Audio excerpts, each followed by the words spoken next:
I'm Kurt Benkert, and this is Pocket Presence, powered by Sleeper.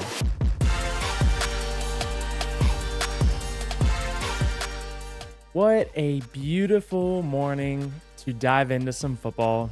It was a wonderful weekend, huge action, a lot of playoff implications, and we're going to get right into it. We're going to recap the Sunday night game first, Chiefs-Packers, and what a crazy game. We got to see exactly who the Packers can be. And the last 2 weeks, I think, shows you that nobody really wants to play them because they are clicking on all cylinders. Jordan Love is playing out of his mind.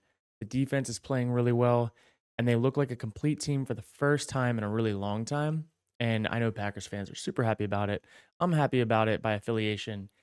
But the way that they won that game, too, it was just really cool to see that every single time the Chiefs came back and had a body blow, a touchdown, field goal, whatever, Jordan Love came out with the offense and responded. And that is the sign of a really good football team. And it all started up front. The Packers controlled the line of scrimmage almost all game long. They were able to run the ball really well, consistently for 4 or 5 yards a pop. And when they needed to hold up and protect, they gave Jordan Love just enough time with his falling away, fading away throws to get the ball off and throw accurately. And his receivers made plays. And it was just one of those games where it's like, man, you got to see how bright the future can be for the Packers in the North. And if I was the Lions right now, I'd be a little bit concerned because our reign of dominance that they thought they might have had for the next few years isn't so guaranteed anymore. And Packers are heating up at the right time. November, December, football in that time of the year matters the most. And the Packers are going to find their way into a wild card. They have a really favorable schedule coming up the next 5 weeks. And I would not be shocked to see them leapfrog some of these other wild card teams and make a real run in the playoffs. I'm going to be excited to see how it plays out. But this game, more than anything, showed what the Chiefs were lacking, showed what the Packers had, and it also showed the extreme problem that the NFL has right now with officiating. Probably the worst officiated last minute of football that I've ever seen. And we've seen some bad football this year, but this one, there was a lot. We'll just dive right into it. So you have a Patrick Mahomes that's running out of bounds, and instead of running out of bounds, he gets smacked. They call a 15-yard penalty. That was a completely legal hit. And the real implications of this wasn't just the yards. It wasn't just the 15 yards.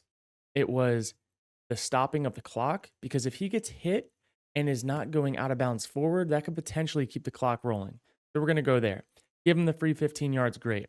Then not long after that, a pass is thrown to Marquez Valdes-Scantling, and he is pushed backwards after he catches it, and the ref on the sideline blows it, stops the clock. They had a bunch of receivers downfield. They had a shot play called, and he decided to take the out route to the sideline, stop route, whatever it was. And this stopped the clock, allowed them to huddle.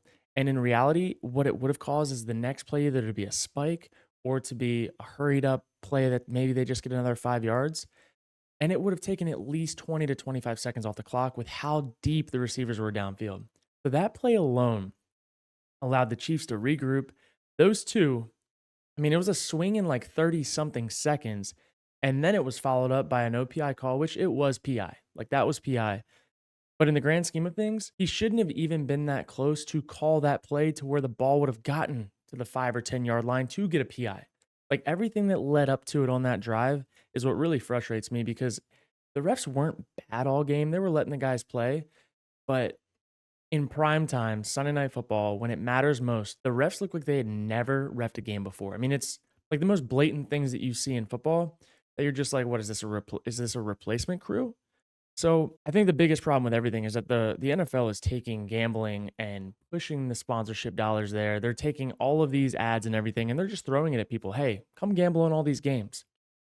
I don't think it's good when you have a really bad product with the ref crews and pushing the general narrative the way that they are. And by this offseason, I really hope that there's a revamping in how these games are officiated, what the crews are responsible for, how they are held responsible after the fact when they blow calls time and time again. And the biggest thing I think as fans in the NFL is like, we don't want to like talk about the refs all the time, but we don't want refs to change the outcome of games.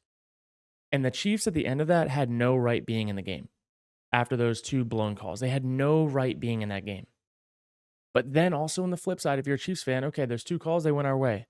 The next non-call in the PI, That's another one. Like that should have been called, and that then changed the outcome of the game from that point in time. And I just think there's real inconsistency and real outcomes being changed. And it's just really tough to see, especially in such a good game that the Packers had every right to win that game, and they did. But even at the end, like it shouldn't even have come down to that, and it did. It was crazy. But we just want better from the NFL. And I think that this offseason, that should be the biggest point of emphasis. Let's stop finding players for celebrating. Let's stop finding players for this and that, for hitting people a little too hard. Why don't we take accountability for the things that are really affecting the game and the way that they're being refed and do something about that and put a little more energy into that pot than what you're doing with this player conduct that's it's not even conduct, it's fun. These guys are bringing you views, you're getting sponsorship dollars, you're tweeting out backflip celebrations and pulling them down and then firing people for a year, suspending them for a year in the media crew. Why don't we do something about the real problems in the game and let the guys have a little bit more fun? But that's my soapbox. I'm going to hop off of it and we're going to dive into some more NFL action. Another huge NFC bout, the Eagles and the 49ers. Man, the Eagles, as the number one seed, they finally lost a game for the first time in a while, but this one's in a gauntlet. And they have one of the toughest stretches of schedule right now. They just barely beat the Bills. They just lost the Niners. And now they go down to Dallas and they play the Cowboys, who are super hot right now. And the Eagles could drop two in a row here and lose their number one seed really quickly. And if it doesn't go any better throughout the rest of the season, they could find their way into a wild card spot, basically go from 1 to 5. And that's a tough look for the Eagles. And they're not a team that has really been dominating anybody. They've just been finding ways to win. And I don't know if I'd want to be in that spot right now. So we'll see what happens with the Eagles. Can they bounce back? Yes. Is it going to be tough? Yeah, they got a hell of a schedule in front of them. But I think it's safe to say that the Niners are the new top dog, and Brock Purdy is slithering his way into MVP considerations. What I will say is this: Purdy is playing lights out. He's playing absolutely flawless, near flawless football.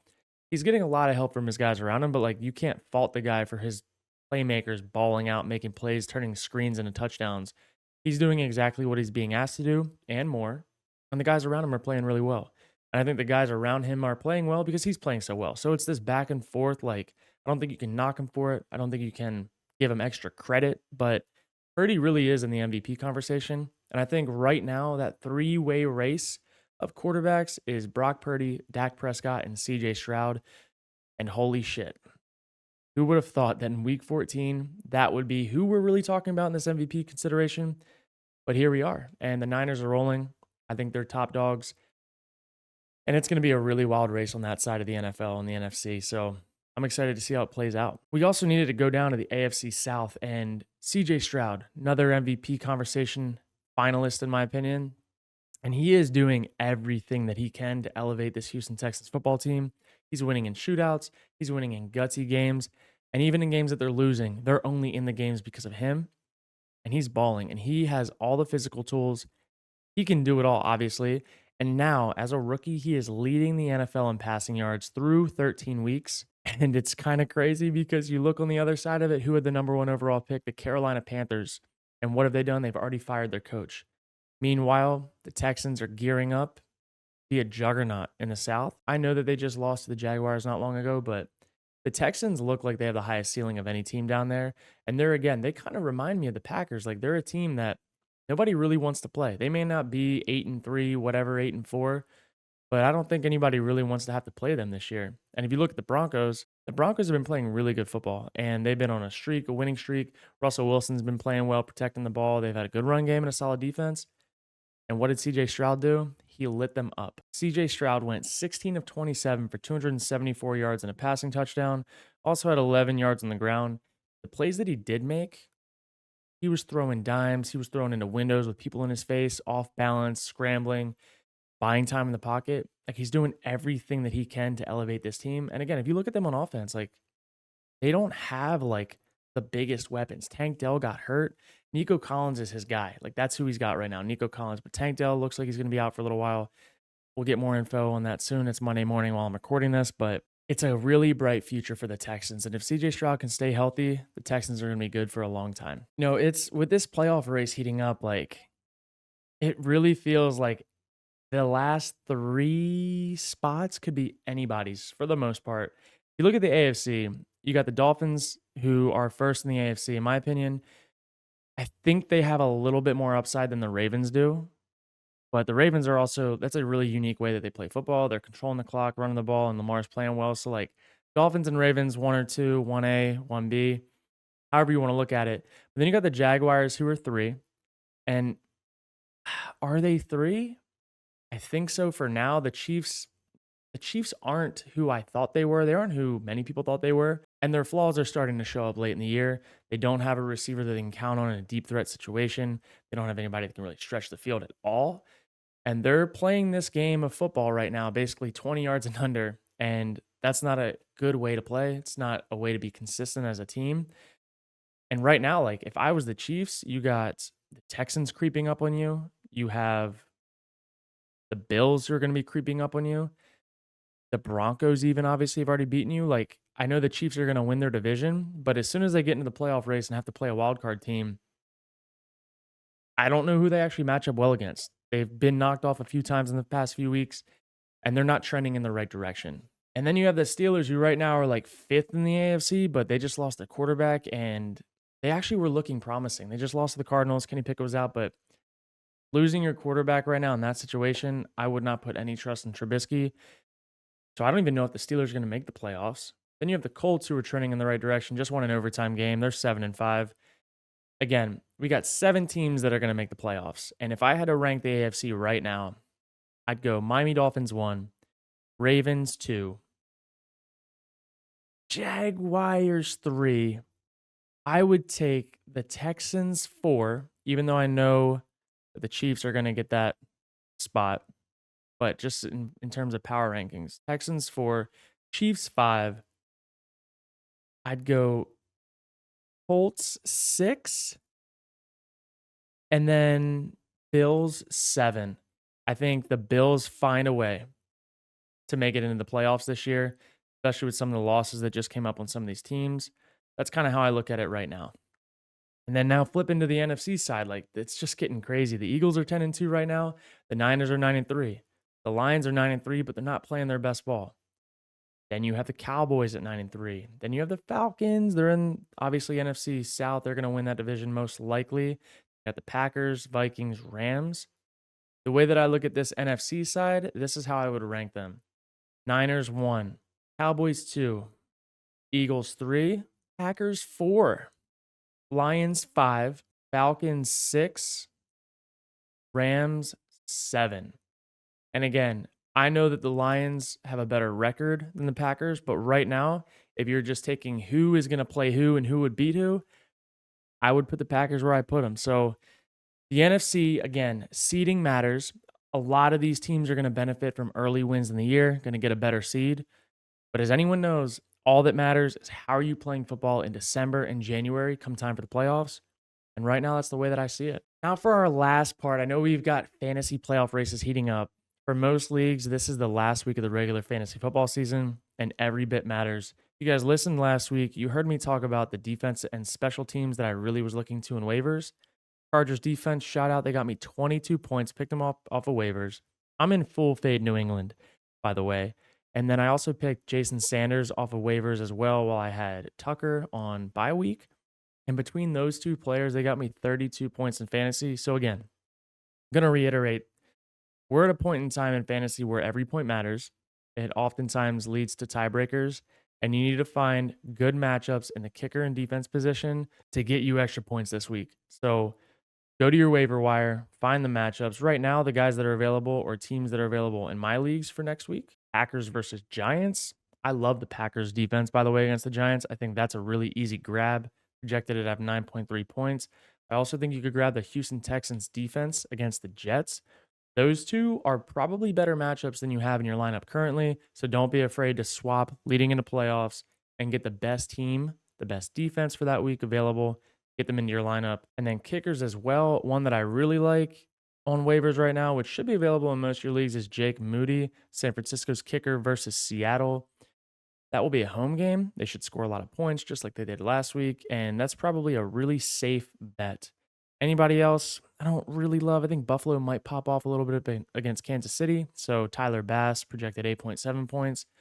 Those should be some good options. But again, with kickers, especially this time of the year, you want to find a kicker with a team on offense that can move the ball, get in a red zone and field goal range, and just try to stack points because every point matters. Also, one more nugget for you guys, a little sneaky receiver pickup if you need one and you're just dying right now.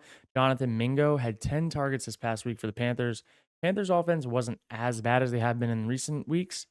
Led to 9.9 points, had 8 points the week before. He's trending in the right direction. And he's turning into wide receiver 1 for them. 6'2", 220. He's looking good. Big body. Safe bet when throwing the ball to or Bryce Young. So if you need one, go grab him. And last but not least, this one is a pick that if you really just need somebody that might pop off, maybe he's going to put up 10, maybe put up 20, you never know. Jameson Williams with the Lions. He did not have the target share that we like touching, but if you're in a Hail Mary situation, he did have a reverse for a touchdown. He ended up with 9 points last week. Last 3 weeks, he's had 11, 6, and 9. And I think they're at a point now where they're ready to use him more in the offense. He's obviously shown that he can be one of their most explosive players. So be on the lookout as you get into the playoffs for Jameson Williams getting more burn. Also, really good handcuff for some of their playmakers on offense as well. I think he's worth a stash. Don't know if he's going to win you a game, but I definitely think he's worth a stash. All right, and that's about it, man. It's been a really fun stretch of the year. We're in December. Football has been heating up, obviously. And we have so many different playoff implications coming up. We have different storylines unfolding. And this is the beauty, the part of the NFL that we just all love. The holidays are coming up. NFL's heating up. So is Pocket Presents. And I appreciate you guys being here. Thanks for listening. Until next time, we'll have a banger for the next episode. See you then.